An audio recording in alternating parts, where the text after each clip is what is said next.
Señor, gracias de todo corazón por tu palabra, siempre fiel. Gracias por los hermanos que se han bautizado. Yo te pido que ahora me uses como un instrumento en tus manos, en el nombre de Jesús.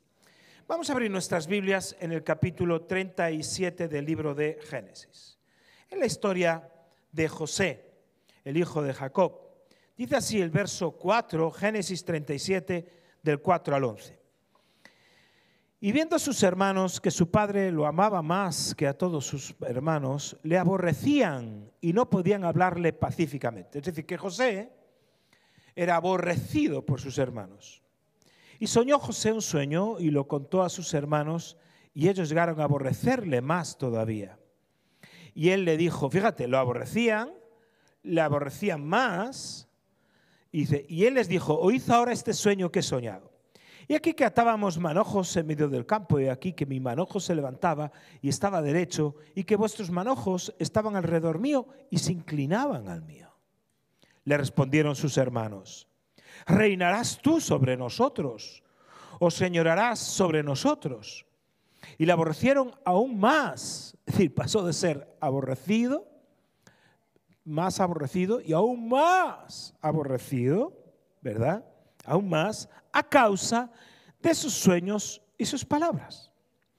Soñó un otro sueño y lo contó a sus hermanos diciendo, he aquí que he soñado otro sueño, he aquí que el sol y la luna y 11 estrellas se inclinaban a mí. Y lo contó a su padre y a sus hermanos, y su padre le reprendió y le dijo, ¿qué sueño es este que soñaste? ¿Acaso vendremos yo y tu madre y tus hermanos a postrarnos en tierra ante ti? Y sus hermanos le tenían envidia, mas su padre meditaba en esto. José tuvo un sueño, era porque había sido el último hijo ya de mayor de su papá. El papá lo amaba, le regaló una túnica de colores. Y fíjate, José pasó de aborrecido a más aborrecido todavía y hasta finalmente envidiado por sus hermanos. Tú tienes que elegir en esta mañana, tienes que tomar una decisión. Si en la vida vas a ser de los que aborrecen o de los que sueñan. Porque hay gente que se dedica su vida a aborrecer a los que prosperan, a los que tienen sueños, a los que les va bien. Y hay gente que le da igual. Va a alcanzar su sueño, aunque no existe el ambiente perfecto para alcanzar un sueño. No existe que todo salga bien para que el sueño se desarrolle.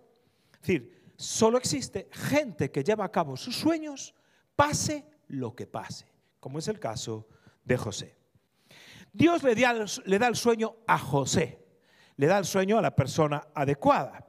Le muestra que hay unos manojos de trigo, que él está en el centro y los manojos de trigo se inclinan ante él, ¿verdad? Y los hermanos, fíjate una cosa, interpretan el sueño. Interpretan perfectamente el sueño. El sueño no lo interpretó José. No dijo José, que sepáis que un día vosotros os vais a inclinar ante mí y también el sol, la luna y las estrellas, todo eso se van a inclinar ante mí. Él no hace esa interpretación. Ellos fueron los que dijeron que un día él llegaría a gobernar. Así que nos vas a gobernar. Es interesante, porque acertaron 100%.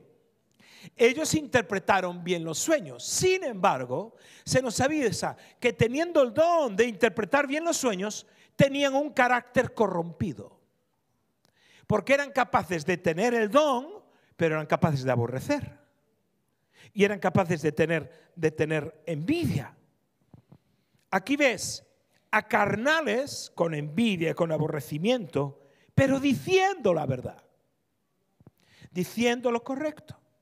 Hay siempre una tensión entre los dones y el carácter. Desgraciadamente, muchas personas se fijan en los dones de las personas, si cantan bien, si predican bien, si hacen cosas, y parece que fascinan.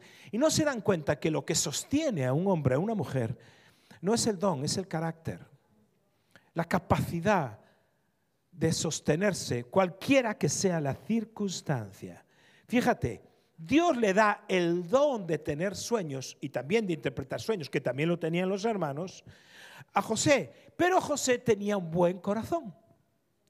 Porque José, el día que llegó a gobernar, que ahora os explicaremos un poquito el camino, el día que llega a gobernar lo hace para bendecir a sus hermanos y a toda la tierra de Egipto. Para los que no conocéis la historia, brevemente, José le tenían tanta envidia a sus hermanos que llegaron un día y lo quisieron matar y lo tiraron a un pozo, y entonces dijeron: no lo vamos a matar, que sería algo terrible. Entonces simplemente lo vendieron como esclavo y le dijeron a su papá que lo había comido una fiera, le llevaron la túnica ensangrentada. Allí como esclavo sirvió en casa de Potifar, un principal de Faraón, y con el tiempo se hizo el mayordomo de toda la casa, después de pasados unos años. Luego la mujer de Potifar quiso tener relación con él, él se negó, escapó de ella y ella lo acusa de violación, se va para la cárcel.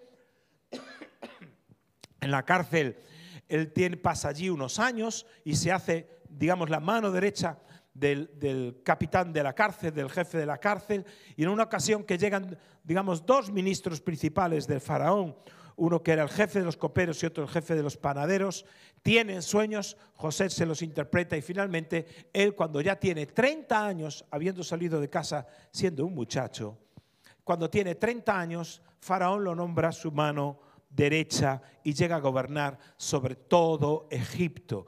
Y finalmente, cuando hay hambre en la nación, sus hermanos y su papá vienen y, sin saber que era José, sobre todo sus hermanos, sin saber que era José, se inclinan ante él. Se inclinan ante él. Y José empieza a gobernar y se cumple el sueño completamente. Ahora, dando un resumen rápido para los que nunca habéis escuchado esta historia. Ahora, está claro que Dios le quería dar más autoridad, incluso Dios te quiere dar más autoridad a ti, pero igual que Dios te quiere dar autoridad, igual que en el caso de José, también tiene que crecer en ti el deseo de bendecir. Porque cuando José tiene autoridad, lo que hace es bendecir incluso a sus hermanos que lo quisieron matar. Cuando sus hermanos tuvieron algo de autoridad, un poquito de autoridad sobre su hermano pequeño, lo quisieron matar. Es decir, ¿por qué? Porque aborrecían y tenían envidia en su corazón. Escucha esto, no puedes ser más grande que la envidia que tienes. Si estás deseando lo que no te corresponde en un sentido negativo del término, tu envidia no te va a llevar más allá. La envidia nunca te promociona, nunca te lanza hacia el futuro. Te carcomes por dentro, como era el caso de los hermanos. Si tú quieres llegar a más allá, tienes que tener corazón limpio, un corazón puro. Y por eso los hermanos que se bautizaron ayer es un nuevo comienzo, una nueva vida. Yo he visto demasiada gente con dones tremendos, y todavía los estoy viendo, gente conocida, cantantes a nivel internacional, dones tremebundos y podridos por dentro, con un carácter degradado y podrido. José llegó a donde llegó a ser la mano derecha de Faraón porque no tenía envidia ni rencor, sino que usó la posición de poder. Y cuando estaba en esa posición de poder, no dijo: ¡ja, ja! Ahora vais a saber lo que es bueno. Ahora voy a vengarme. Ahora voy a... No usó eso. Si tú, de una manera u otra, no calificas en tu carácter para que Dios te bendiga, nunca vas a llegar más allá de donde estás. Puedes leer la Biblia, puedes venir a la iglesia, puedes hacer muchas cosas. Puedes cantar de maravilla, puedes tener dones, predicar. Pero si tu corazón hay envidia, hay aborrecimiento, hay algo que a Dios no le agrada, no vas a llegar más allá, guiado por la mano de Dios. Guiado por la mano de Satanás también puede llegar muy lejos. Por eso, lo primero que una persona tiene que tener es nobleza en el corazón. El mundo puede estar en tu contra. La vida puede venir atravesada. Las circunstancias pueden ser difíciles para tu vida, pero cuando ves la vida de José, ves que José siempre fue un joven noble, una persona llena de nobleza. Tú dirás, ay sí, Marcos, pero si supieras de lo que me han hecho, si supieras cómo se han aprovechado de mí. Bueno, pues tienes dos soluciones. Una es amargarte, dejar que la amargura apriete tu corazón y dejar de tener nobleza para que nadie se aproveche más de ti. O incrementas tu nobleza para que el daño que te han hecho no te afecte. Tienes que decidir. Para que no te afecte el daño que te están haciendo. Y cuesta ser noble en un mundo donde todo está en contra de los principios bíblicos. Todo. En un mundo donde se te invita a que mientas, a que engañes, a que devuelvas mal por mal, a que si te critican los aplastes, lo que sea. Donde te presiona este mundo a lo contrario, te presiona a los compañeros, te presiona a la familia, a que abandones tu nobleza, a que seas más como los hermanos de José, seas más como ellos, a que seas como José. Por eso la fortaleza de José no fue el don. El don de José, que era interpretar los sueños, el don de José le abrió la puerta, por decirlo de alguna manera, pero lo que lo sostuvo en los momentos difíciles fue su carácter, su nobleza. Nunca verás a José quejándose en la Biblia. Tenía ese don de interpretar sueños, pero su carácter fue lo que lo sostuvo. Por eso vemos a José en un pozo, vemos a José esclavo en casa de Potifar y luego vemos a José en la cárcel. Honestamente, nadie que tiene un sueño de que va a gobernar, nadie que tiene un sueño de que va a tener esa posición en la vida, cree que el camino para llegar a ese sueño es la cárcel. No se puede creer eso. Pero por eso hace falta tener un carácter probado y aprobado, porque a veces las circunstancias de la vida te van a llevar a sitios que ni imaginabas. Muchos de vosotros no podíais ni imaginar hace 5 años, o algunos ni hace 5 meses, que estaríais en España. No podíais imaginarlo. Ahora, cuando tú tienes un carácter probado, según lo que dice la palabra de Dios, se te van a abrir las puertas según el don que tú tienes. Llegaron a la cárcel donde José estaba, fíjate, iba a cumplir un sueño. Y llegan un copero y un panadero. Ambos eran ministros o gente de total confianza de el faraón, el jefe de todos los coperos y el jefe de los panaderos.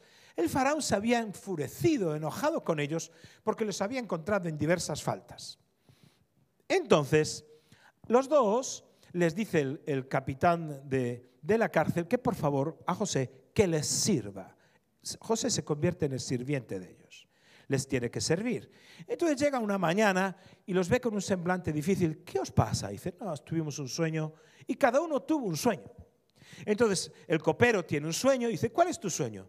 Y el copero tiene un sueño y dice, no, vi 3 sarmientos que crecían delante de mí, de uvas, entonces cogía las uvas, las exprimía y se las servía a Faraón. ¿Qué significa eso? Dice, eso significa que dentro de 3 días Faraón te va a llamar para que vuelvas a ocupar tu lugar y vas a servirle. Por favor, le dice, por favor, solo te pido una cosa, ten misericordia de mí.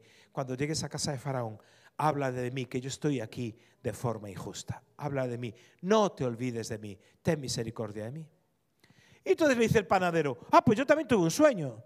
¿Y cuál es tu sueño? Dice, yo tenía 3 cestas encima y la cesta de arriba estaba llena de manjares y manjares. Y entonces venían los cuervos y comían esa comida. ¿Qué significa? Significa, y dime si no hace falta tener carácter para decir esto, que dentro de 3 días te cortan la cabeza. ¿Cómo? Entonces, sí, hace falta tener carácter. Porque si es un hombre débil de carácter, diría, pues no se me ocurre nada que decirte por temor a la ira momentánea. Es decir, José era un tipo de carácter. ¿Y qué pasó? Se cumplió tal cual. Y el panadero el faraón hizo una fiesta para servir a todos los que, bueno, agasajar una comida a todos los que le servían. El copero fue repuesto a su sitio y el camarero fue ahorcado, tal cual. José le dijo que también iba a ser ahorcado, y pues la cabeza y los cuervos comerían su carne. Terrible, terrible. Pero el versículo de los más tristes que yo he visto en la Biblia, no está dentro del mensaje, pero simplemente de los más tristes que hay está en este contexto. Porque dice la Biblia, y el copero se olvidó de José. Qué triste. Que sirvas, que ayudes, que ministres, que tengas una palabra de fe y que esa persona a la que has ayudado se olvide ni de dar las gracias. ¿A qué es triste? A veces soy seguro que más de uno pasó por esa circunstancia. Así que 2 años después, Faraón tiene un sueño. Faraón tiene un sueño y llama a todos los magos y sabios de Egipto. Dice, que alguien interprete mi sueño. Dice, no sé, no entiendo. Dice, no, ¿cuál es el sueño? Dice, vi 7, bueno, nadie sabía interpretar el sueño. Y ahí alguien se acuerda de José. El sueño, bueno, lo cuento simplemente, era... Faraón vio 7 vacas gordas y 7 vacas gordísimas, una y 7 muy flacas. Entonces las vacas flacas vinieron, se comieron a las gordas y a pesar de haberlas comido, no engordaban. Después vio 7 espigas muy robustas y 7 espigas de trigo, bueno, totalmente consumidas por el viento y por el sol. Y las 7 espigas se comieron también a las 7 espigas flacas a las gordas. Nadie sabía interpretar. Y de repente... El copero dijo, hubo un hombre, ¿se acuerda, majestad, cuando usted estaba enojado conmigo y con el panadero? Sí, pues hubo un hombre que interpretó mi sueño y el sueño del panadero. Al interpretarlo, se cumplió tal cual lo que dijo él, tal cual lo que dijo. Se cumplió perfectamente. Así que cuando Faraón tiene un sueño... ¿Quién fue usado para decirle a Faraón que había un hombre que sabía interpretar los sueños? El copero, ¿verdad que sí? ¿Y dónde conoció el copero a José? En la cárcel. ¿Por qué José nunca se queja de lo que pasó? Porque él sabía que lo que estaba pasando no es lo que él soñó. Él sabía que la cárcel, el pozo o estar esclavo en la casa o en la cárcel no es lo que él vio, no es el final que él vio, no es lo que él pasó. Su destino era otro. Su destino no era ser esclavo. Su destino no era estar en una cárcel. Su destino era otro. Cuando uno sabe su final, cuando uno sabe su destino, uno no se echa para atrás. ¿Por qué? Porque sabes a dónde quieres llegar. ¿Quién se puede imaginar que la cárcel justo es el vehículo para llegar al propósito que Dios tiene para tu vida? ¿Quién se puede imaginar que los procesos que puedas estar viviendo negativos son justo lo que te van a impulsar? La cárcel lo que lo iba a impulsar a Faraón. Pero en el momento que estaba ahí y que el copero se olvidó de él, ¿creéis que fácil es eso? ¿Que es fácil superar esa prueba? ¿Que es fácil superar que alguien se olvide de ti después de haberle hecho un bien? Pero José sabía que ese no era su final, porque Dios nunca miente.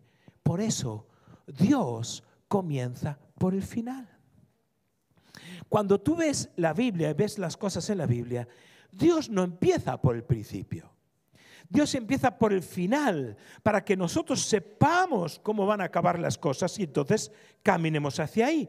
José vio el final, tuvo un sueño y entonces dijo, esto no es lo que yo soñé, esto, lo que estoy viviendo ahora, no es lo que yo soñé. Ahora fíjate una cosa, en el sueño todos se inclinaban ante él, todos se doblegaban ante él, ¿verdad que sí? Pero en la vida, mientras el sueño no se cumplió, ¿a quién le tocó doblegarse? A él. se doblegó como esclavo, se doblegó ante sus hermanos como esclavo y en la cárcel. Dios puede hacer que pases circunstancias que tienen que ver con doblegarte, con inclinarte, incluso delante de otros, para saber si un día sabrás estar de pie sin humillar a otros. En otras palabras, la honra no te va a llegar si antes no estás probado en la humillación. La honra no llega si antes no estás probado en el carácter en los tiempos difíciles.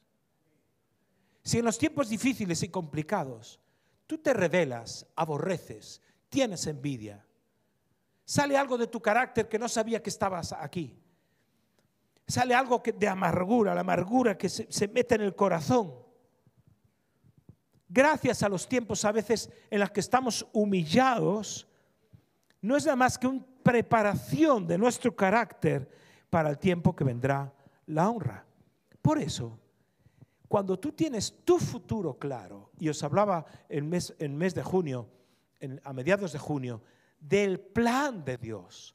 Cuando tú conoces el plan de Dios, cuando tú conoces el futuro, cuando tú sabes lo que Dios tiene para ti, cuando tú tienes eso, tu futuro te va a afectar.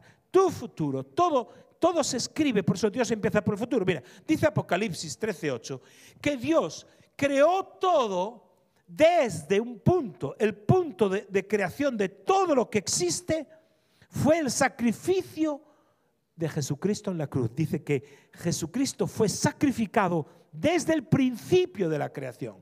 Es decir, Dios ve la cruz, Dios ve el sacrificio y ahí empieza a crear todo. La Biblia enseña que todo se creó desde la visión de la cruz. Por eso Jesús primero vio su final, Él conocía su final, cuando siendo igual a Dios se hace hombre, se humilla, es sacrificado y cuando llega a la cruz dice, consumado es. Así, consumado es. ¿Y por qué lo sabes? Porque sabes que está todo terminado, consumado, completo. Porque ya lo había visto. Él había visto su final. Él conocía su final. Nuestro problema muchas veces es que comenzamos sin conocer nuestro final. Comenzamos a caminar sin saber cuál es el propósito para nuestra vida. Por eso tenemos que saber cuál es el plan y el propósito de Dios para nuestra vida. Quien no sabe a dónde va, dice el refrán, cualquier viento le lleva. Hoy voy por aquí, mañana voy por allí. José conocía su final.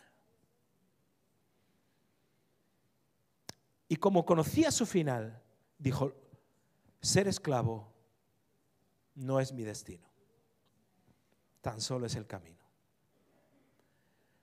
Estar en la cárcel no es mi destino. Tan solo es el camino. No deberíamos comenzar nada en la vida sin tener una revelación clara, suficiente de nuestro final. Es más, el día que yo me convertí y el día que tú te convertiste, ¿sabes qué fue lo primero que se te resolvió? El final. Porque el día que nos convertimos, se nos dijo, hoy tienes vida eterna. Si te mueres hoy, te vas con el Señor.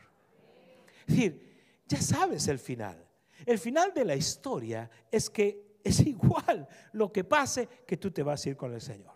Es decir, tú resuelves tu final, el final de tu vida, eso que angustia a las personas que no saben qué va a ser de ellos cuando se mueran. Ay, ¿qué será de mí? ¿Qué será de mí si me muero? Ay, ¿dónde iré? ¿Dónde iré? Una persona que cree en Jesucristo como su Señor y su Salvador resuelve eso. La muerte ya no tiene poder, deja de tener poder. Por eso el apóstol Pablo decía, ¿dónde está muerte tu aguijón? ¿Dónde está ese pico con el que te pincha? No tienes ningún poder, porque conozco mi final, que es la vida eterna en Cristo Jesús. Ese día lo tengo resuelto. ¿Y a José qué le hicieron? Le resolvieron el final. Entonces, como quien sabe el final, el camino, dice, bueno, tal vez sea tortuoso, pero sé a dónde estoy llegando. Sé que tal vez tenga que hacer una parada. Es decir, José, aunque no lo entiendas, José, lo primero que te va a pasar es que tus hermanos, de tanto aborrecimiento, envidia que te tienen, te van a querer matar. Después, no te van a matar, te van a vender como esclavo. Aunque no lo entiendas, José. Después te van a acusar de violación e irás a la cárcel. Aunque no lo entiendas, José, pasarás años hasta que el sueño se cumpla. Pero recuerda, José, ese no es tu destino, es tu camino. ¿Y qué importa el camino a veces? Si el destino que tenemos en Cristo es seguro. ¿Cuál es el problema? Que te encuentras a un montón de hermanos sufriendo porque ponen su mirada en el hoy, en el camino de hoy. Ponen su mirada, entonces como no les gusta el camino, y el camino es que tengo que esperar, yo qué sé, ay, voy a esperar para casarme para tener relaciones sexuales. Ah, no, ese camino no. No, voy a esperar a estudiar para tener una posición. Ah, no, como estamos viendo últimamente en la prensa, falsifico el título, imagínate. Como hay políticos que han falsificado el título. Porque querían el final sin el camino tortuoso que a veces es. Parecen caminos buenos, dice la palabra de Dios. Hay camino que parece recto, derecho al hombre, pero su final es un camino de muerte. Por eso nosotros tenemos que tener una visión de nuestro final, para no entrar en situaciones de trampas, de sobornos, de como decimos aquí, del enchufe, no sé cómo se dice en otros países, cuando buscas un amigo que en vez de guardar la cola te adelante, ¿no? Te enchufa o lo que sea, decimos acá. Por eso no te quejes por la situación en la que estás viviendo. Quizás sea el camino. No te quejes o no nos quejemos si estamos viviendo la cárcel, porque quizás sea el siguiente paso para tener una promoción. Había leído una historia de un famosísimo empresario en Estados Unidos del mundo de la fruta. Compraba fruta por todos los países y distribuía a todos los supermercados de Estados Unidos. Y él dice que empezó porque él en realidad era una persona que se trabajaba en el servicio de limpieza y entonces fue a buscar empleo a un edificio de estos gigantescos que hay en Estados Unidos, en Nueva York. Entonces le dijeron que cuando lo iban a contratar que le dejase su correo electrónico. No tengo correo electrónico, la verdad es que no me entero de eso muy bien. En los años 90 aún empezaba, no me entero muy bien de esto. Y dijo, pues no lo podemos contratar porque todo lo hacemos a través de correo electrónico. Lo sentimos mucho, no lo podemos coger. El hombre se fue apesadumbrado y al salir había una frutería y vio unas fresas, él cuenta así, vio unas fresas que quedaban allí, las últimas, y dijo, bueno, me voy para casa y me tomo estas fresas. Y entonces al comprarlas, se iba y de repente llegaba un hombre rápido, por favor, necesito esas fresas, que tengo que llegar a casa porque un rollo de la mujer y me las pidió. Y no, dijo, pero no sé lo que había pagado él, pero supongamos que dice, le pagó 5 veces más de lo que valían las fresas. Dijo, yo ¿de cuánto le costaron? No, me costaron $3, le doy 15. Entonces cogió y se las dio. Y dijo, hay gente que paga más por las cosas. Y se le ocurrió empezar a comprar algo de fruta y empezar a venderla. La historia larga, para hacerla corta. El hombre lo que se hizo simplemente fue un intermediario de la fruta. Empezaba a comprar aquí y vender allá. Compraba donde él veía y compraba. Él fue creciendo, al punto que al día de hoy la empresa existe y tienen camiones, distribuye para todo Estados Unidos. Compra fruta en Brasil, en toda Sudamérica y después vende por todo Estados Unidos. En una entrevista de televisión que le hicieron a este hombre, le preguntaron, y dice, bueno, claro, ¿y usted cómo hace hoy con las nuevas tecnologías? Y dice, no sé, yo de eso no entiendo. ¿Cómo? ¿Usted no entiende de eso? No tengo ni correo electrónico. ¿No tiene ni correo electrónico? No, yo no. Dice, pero hombre, por favor, le dice el entrevistador, ¿usted se imagina dónde estaría usted si al principio hubiera tenido conocimiento de las redes y hubiera tenido el correo electrónico? Sí, sé dónde estaría. ¿Cómo? ¿Dónde? Limpiando el edificio de donde estaría. Ahí estaría. Esta historia larga que os acabo de contar simplemente es, no te quejes. ¿Quién sabe si un despido es el principio de un negocio?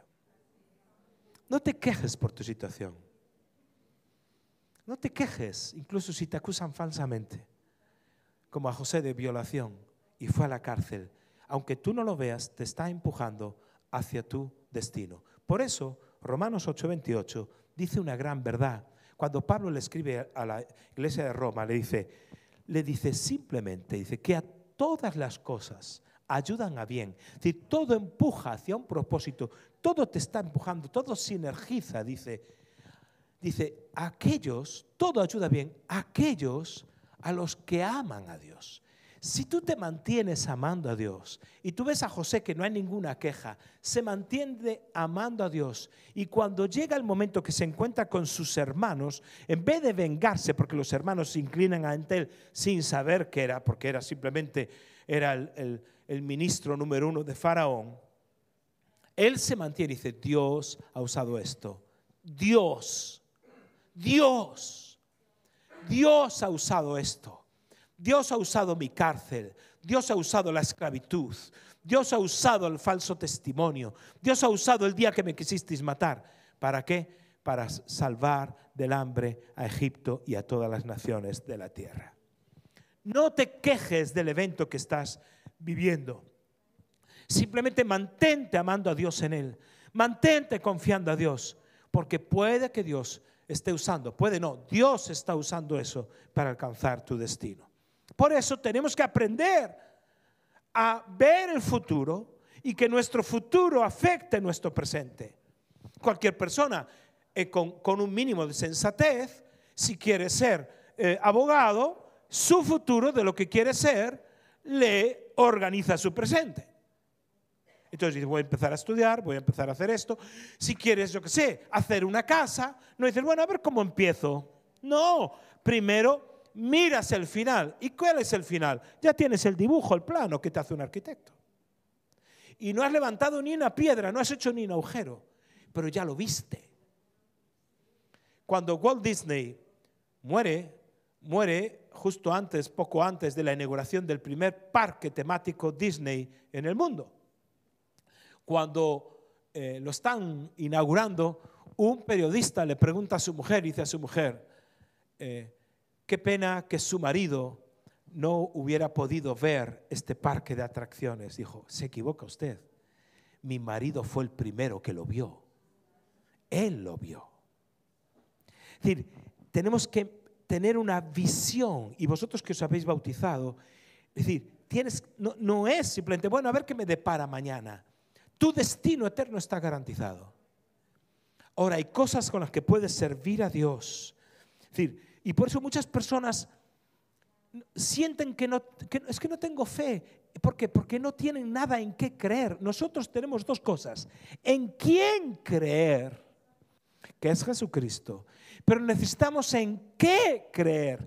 ¿En qué creer? Todos tenemos que tener esas dos cosas. ¿Por qué? Porque si no tienes en qué creer, no hay un proyecto, no hay un final, no hay unos estudios que quieres realizar, no hay un negocio que quieres levantar, no hay una familia que quieres... No, tienes que tener un qué. Y porque tienes un qué, las cosas cambian. Tienes un plano.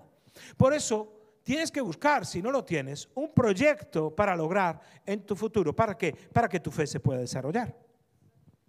Por eso, si tienes los planos de una casa, puedes creer que Dios te va a proveer para esa casa. La fe está ahí. La fe puesta en Dios te llevará a hacer cosas para Dios. Por eso tu futuro puede resolver tu presente. No tu presente, tu futuro. Estoy dándole una vuelta a esto. Primero es el final, a donde quieres llegar, y ahora es lo que tú tienes que caminar. Jesús no vino para ser alguien, vino para hacer algo. Él vino para hacer algo. Ese algo, que era salvarnos a nosotros, lo motivó a santificarse, lo motivó a resistir la tentación del diablo, lo motivó a comportarse como debía comportarse, lo motivó a resolver y resistir todas las tentaciones que tú y yo tuvimos. Porque dice que Él fue tentado en todo. Y dice, pero sin embargo no se encontró en Él pecado, fue tentado en todo y no pecó jamás. ¿Por qué? Porque Él tenía algo que hacer, que era salvarte a ti. Y tenía algo que hacer, que iba a ser morir. Sabía que iba a morir, sabía que iba a la cruz. Se lo dijo a los discípulos constantemente. Y los discípulos no le creían o no lo entendían o no sabían qué les pasaba. Por eso Jesús no se trataba de que fuese alguien. Alguien ya era, que era Dios hecho carne. Pero el que no tiene nada que hacer, el que no tiene proyecto, ¿por qué te vas a santificar si no eres un testigo de Cristo? ¿Por qué vas a vivir conforme a la palabra de Dios si ni piensas que puedes ser luz para otros? ¿Por qué no engañar económicamente? ¿Por qué no irte a vivir con tu novia? ¿Por qué? ¿Por qué? ¿Por qué? Porque no tienes proyecto, no tienes futuro, no tienes nada. Solo sobrevivir. Y por eso nosotros tenemos un proyecto que es hacer discípulos. Jesús dijo, id y haced discípulos. Esa visión nos consume, cada uno de vosotros, haciendo un discípulo. Pero si un discípulo te ve y te dice, oye, estás mintiendo. Y dices, no, yo tengo que resolver esto. Sí, pero claro, es que estoy en la cárcel, ¿sabes? No le iba a decir al panadero que le cortaban la cabeza. Igual él me maltrataba, me decían, no voy a... Claro, si no tienes el carácter necesario, cuando viene la prueba y viene la hora difícil, es que me siento solo, ay, es que no sé qué, es que no sé cuánto, es que, claro, es que no tengo, es que... Cuando viene la hora de la prueba, el carácter que no tienes te hunde. Por eso, no es el don, es el carácter. Si José hubiera tenido el don, pero no hubiera tenido el carácter, le hubiera dicho al copero y al panadero, esta es la mía. Sí, yo creo que puedo interpretar vuestro sueño. Si a cambio, y hubiera usado su don con un carácter erróneo y hubiera vendido su don a cambio de que me quitéis de aquí, a cambio de que me mejoréis la situación en la cárcel, a cambio de que, ¿qué carácter sería eso? Es llevado delante de Faraón y dice Faraón, este es el sueño que he tenido. Dice, el sueño de las vacas y las espigas es el mismo. Vienen 7 años de muchísima abundancia, 7 años donde va a haber una prosperidad tremenda, pero vendrán 7 años tan difíciles y tan duros que todo el mundo olvidará los años de la abundancia. Porque tal será el hambre que la gente ni recordará los años de abundancia. Y lo que tienes que hacer es levantar un hombre que coja un quinto, es decir, el 20% de la cosecha de cada año, lo guarde en graneros por todo Egipto y salvarás a Egipto y a las naciones de alrededor de ese hambre. Y dijo el faraón, ¿y quién mejor que este hombre que oye a Dios y que sabe administrar? Delante de mí serás, después de mí no habrá nadie más que tú. Nadie tendrá autoridad sobre ti sino yo, dice Faraón. Dice que no lo mandó llevar a un carro y proclamar por todo Egipto. Iban anunciando que cuando pasara José, escucha lo que dice la palabra de Dios, que cuando pasara José, todo el mundo se inclinaría delante de él. No solo sus hermanos, todo Egipto se inclinó, se cumplió. José vio el final y no empezó a vender con su don. Podría haber dicho, Faraón, así que me llama de la cárcel para... Yo lo interpreto, sí me libera. Y me da un puestito de funcionario. ¿Verdad? Un puestito de funcionario viene bien así para trabajar. Imagínate que él, con el don, pero sin el carácter, hubiera dicho, wow, me saqué de la cárcel y estoy ya, bueno, tengo un puesto de trabajador aquí para Egipto. Hubiera vendido su futuro, porque aunque tenía el don, no tenía el carácter. Por eso Dios quiere que planees el final y que en función de ese final, entonces vengas al principio y digas, yo quiero ser un hombre de Dios, quiero ser una mujer de Dios, voy a vivir en santidad, voy a ser honesto en esto, de aquí, lo de allá. Dios planeó el final, vio la cruz y luego vino Jesús. Dios primero vio el final y nosotros igual. Y en la vida natural es igual. Y si en la vida natural es igual, que primero defines proyectos y todas esas cosas, lo espiritual es exactamente igual. ¿Por dónde comenzamos? Por el final. Por eso lo que estás pasando en este momento, y cada uno tenemos una historia de vida diferente, no es el final. Simplemente Dios tiene algo preparado para ti. No lo estropees por una falta de carácter. No te quejes en el camino, ni te quejes del camino. No estés mirando las circunstancias que estás viviendo constantemente y no, Dios tiene algo mejor para nosotros, familia. Vamos a orar juntos porque Dios tiene algo mejor para nosotros. Sí, pero es que no nos llega el dinero. Dios tiene algo mejor para nosotros. Vamos a confiar en Él. Porque siempre estamos, fíjate, yo he visto demasiadas personas orando, a ver cómo lo explico con un ejemplo sencillo, pero la gente pide oración para salir, por ejemplo, de deudas. Estoy con deudas, tal, necesito salir de deudas, necesito buscar a alguien que me apoye en esto, lo que sea. Y cuando pides a alguien que ore para salir de deudas, pues lo vemos espiritual. Pero si le enseñas a alguien que no tiene ninguna deuda, que empiece a orar para prosperar, que empiece a orar para creer, hay como que orar para prosperar y crecer no se ve tan espiritual. ¿Cuál es el problema de eso? Que siempre estamos orando problemas. En vez de orar el destino que tienes, en vez de estar orando por el destino y reclamar el destino que tienes, oras el problema que tienes. En vez de estar, Señor, forma mi carácter para llegar a ser un día un empresario, o ser un día un maestro, una maestra, o ser un día una médico, o lo que fuese. Forma mi carácter. En vez de orar por el destino, se ora por el problema. Y tenemos a Dios distraído en nuestros problemas. A Dios distraído en rescatarnos. En lugar de llevarnos a una conquista, a conquistar nuestro final, nosotros entretenidos en que nos rescate de nuestra situación. Por eso no ves a José nunca diciendo, ay Señor, ¿por qué en la cárcel? ¿Por qué de esclavo? ¿Por qué mis hermanos me quisieron, me tiraron a un pozo y me vendieron como esclavo? No ves nunca en toda la Biblia a José quejándose de sus problemas en cada etapa que le tocó vivir. No es lo que él quería, pero es el camino. No, pero no es como yo lo soñé.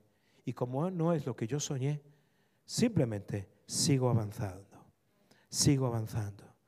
Dice Filipenses 1:6 que el que comenzó la obra en nosotros, el que comenzó, la perfeccionará hasta el fin. Es decir, Dios ya nos vio perfectos. Simplemente Dios está perfeccionando. Se dice o se comenta que el famoso escultor Miguel Ángel decía que él ya veía la obra en una roca, simplemente quitaba lo que sobraba.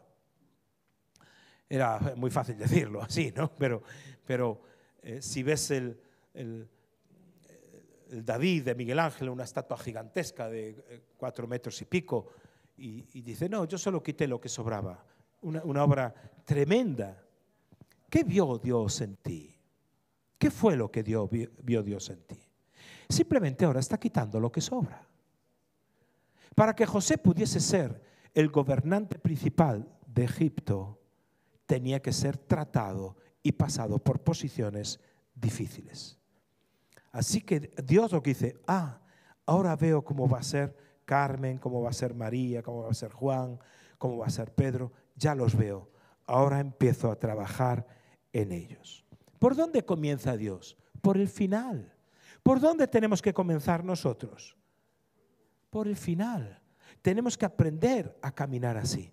Es más, Jesús mismo en Lucas capítulo 14, verso 28, dice que ningún hombre sensato se pone a hacer una casa sin antes echar cuentas si tiene dinero y si le llega el dinero para hacer las cosas. Dice que no vaya a ser que, dice, a fin de acabarla. Hay un final ahí. El final es acabarla. Si tú quieres acabar algo, entonces se hace un presupuesto y el presupuesto se hace en función del final, no se hace en función del principio. El final, dices, ¿cuánto me va a costar esto? Tanto. Pues vamos allá. El poder de las obras no está en el comienzo, sino en el final. Hay que saber terminar lo que comienzas. Porque hay una autoridad que Dios delega, ¿verdad? Que Dios puede dar una autoridad delegada, que dice, bueno, pues Dios te nombra y vas a ser pastor. Eso es una autoridad delegada. Sí, sí. Pero no hay una autoridad que vas ganando a través de las obras terminadas. No es lo mismo una persona que lleva 8 años estudiando una carrera que una persona que la termina en 4. No es lo mismo. Ahora, si el que lleva 8 años al mismo tiempo crió una familia, tuvo un negocio y solo pudo estudiar de noche las horas, eso es otra cosa, terminó 8 años, pero ahí hay autoridad.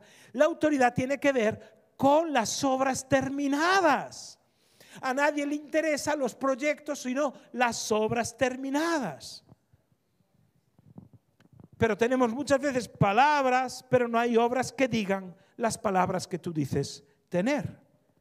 Jesús mismo dijo, creedme por mis obras. Es decir, algo finalizado, algo terminado. El poder de una obra está en el final. El final. Si apuntas hacia el final, entonces eso te va a ayudar a reorientarte en una vida de santidad, en una vida de claridad delante de Dios y delante de los hombres.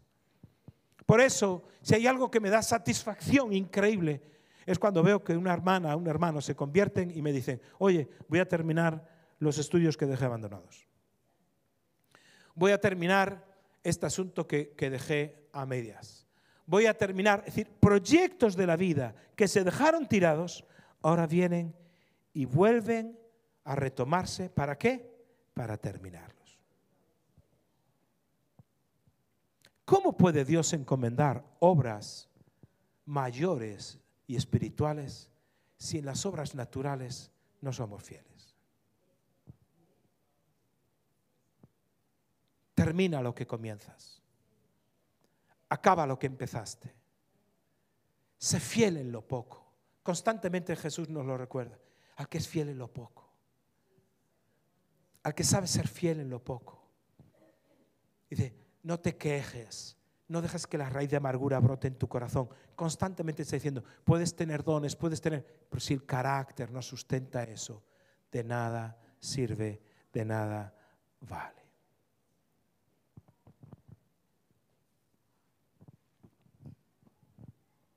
Vemos a un José sin mirar atrás.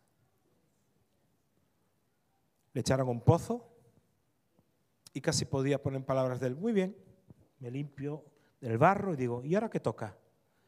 Toca ser esclavo, José, vamos allá. ¿Y ahora qué toca? Toca la cárcel, José. Vamos allá. Nunca lo ves en la estación presente hablando de la estación pasada. Nunca lo ves en el tiempo presente. Es que mi pasado, es que mi país, es que mi. ¿Dónde está mi destino? ¿Dónde está mi futuro? Hacia ahí vamos.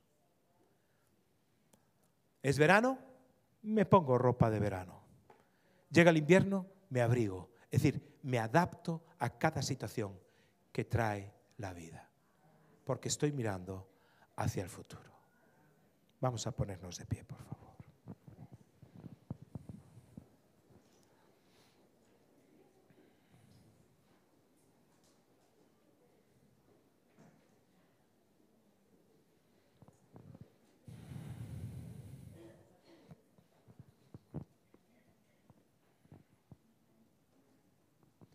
Yo quiero en esta mañana especialmente hacer un llamamiento.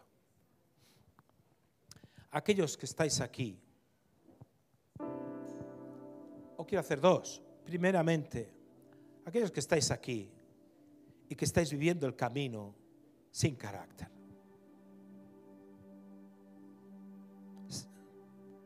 Vendes los principios que Dios te dio simplemente para solucionar un anhelo y una necesidad momentánea. José era el mayordomo que dirigía toda la casa cuando era esclavo. Todo lo controlaba él. Finalmente, por su servicio y su don y su buena administración, el dueño de la casa lo puso todo bajo su mano, excepto una cosa: su esposa. Su esposa llegó, dijo: acuéstate conmigo. Y él dijo: ¿cómo haría yo tal afrenta a mi Señor? Todo lo puso en mis manos, menos a ti. Sí, pero no se va a enterar. Y tú estás muy solo, tan solo en este país extraño. Pobrecito José. Total, mi marido no se va a enterar.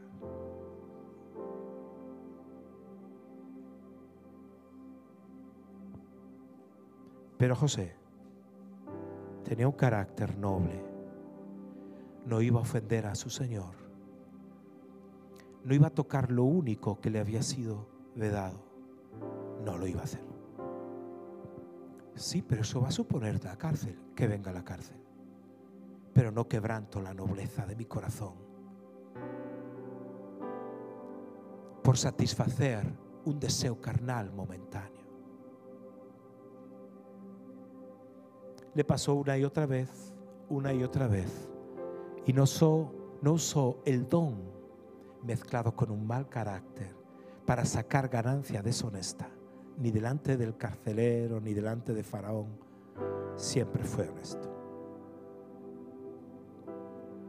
No sé si tú estás atravesando una situación en la que tal vez te veas tentado a quebrantar tu pacto con Dios el día que le dijiste: te entrego mi corazón y te entrego mi vida, y voy a hacer lo que aquí está escrito. Y llega un momento que ese pacto se quebranta, porque llegó la cárcel, llegó el pozo, llegó la casa de esclavo. Si tú te has visto así, esta mañana es una mañana abierta para el arrepentimiento. No tenemos un Dios que nos condena, sino un Dios que nos da una nueva oportunidad para poner orden en nuestra vida. Decirle: Señor, me equivoqué. Te invito a que inclines tu rostro, cierres tus ojos un instante para que no veas a nadie. Porque antes de hacer una oración final, quiero orar por ti. Si tú necesitas volverte a Dios en esta mañana, cualquier cosa que haya pasado, cualquier circunstancia que estés viviendo, yo te pido que pongas tu mano en tu corazón. Señor, mira a mis hermanos y hermanas que tienen su mano en su corazón. Yo te pido una nueva oportunidad, Señor, para que vuelva la nobleza que viene de ti, Señor. Venga esa nobleza de haberte conocido, haber caminado contigo, pero ahora por las circunstancias de la vida se han extraviado. Señor, aumenta la nobleza de su corazón para que sujeten su vida a lo que tu palabra dice. No más mentiras, no más usar estrategias, no más engaños. Eso pertenece a la vida de atrás. Yo te pido que traiga revelación a cada uno de mis hermanos y hermanas sobre su destino, Señor. Que su futuro les afecte su presente. Oro para que haya hombres y mujeres aquí que se vean siendo pastores, misioneros, líderes de cada grupo pequeño, pudiendo afectar e influir a otros hombres, a otras mujeres, viendo cómo sus palabras y su vida, su testimonio de vida, trae luz y aliento a otros que están perdidos y desorientados. Que nunca se quejen de lo que están viviendo, porque no es tu destino. No es tu destino, tan solo es el camino. Señor, trae revelación, Señor. Da esa segunda oportunidad. Toca Toca vidas en esta hora.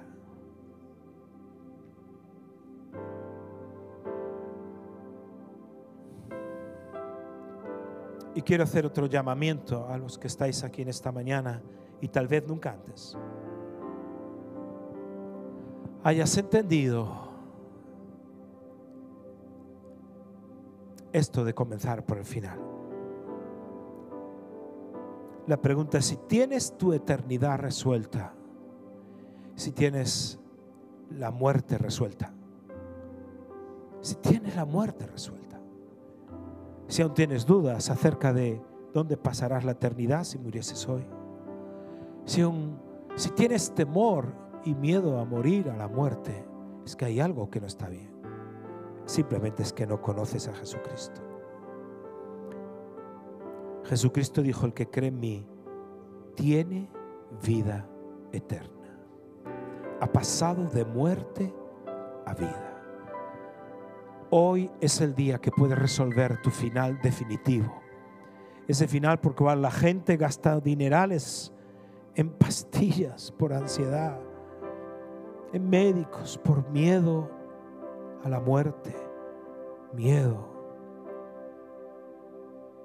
a la eternidad. Pero en Jesucristo puede resolver tu final si tan solo dices: Jesús, te pido perdón por mis pecados. Jesús, vengo a ti. Jesús, Jesús, te rindo mi vida completamente. Jesús, dame esa vida eterna. Si haces esta oración de corazón,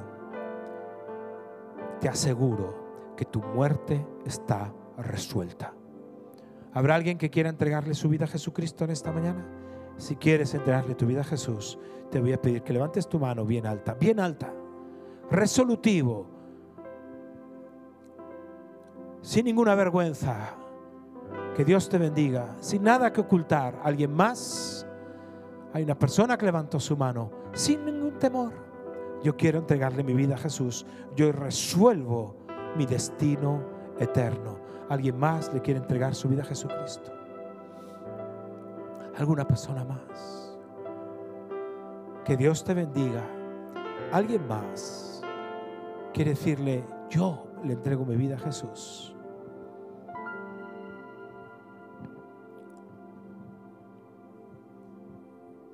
Vamos a hacer juntos todos esta oración con estos dos hermanos que levantaron sus manos.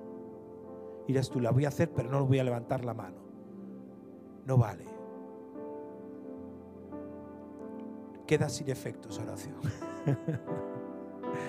Porque Jesús no dio espacio para los cobardes. La cobardía es un antidón. Es terrible. Si quieres entregarle tu vida a Jesucristo hoy, levanta tu mano y di: yo le entrego mi vida a Jesús. Sin dilación, sin esperas. ¿Habrá alguien más que quiere levantar su mano y diga: yo le entrego mi vida a Jesucristo? Vamos a hacer todos juntos esta oración y decir: Señor Jesús, te pido perdón por todos mis pecados.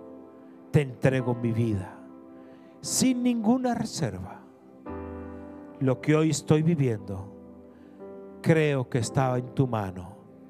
Tú me guías hacia mi destino final. Recibo la vida eterna. En tu nombre, Jesús. Amén. Amén. Amén, hermanos.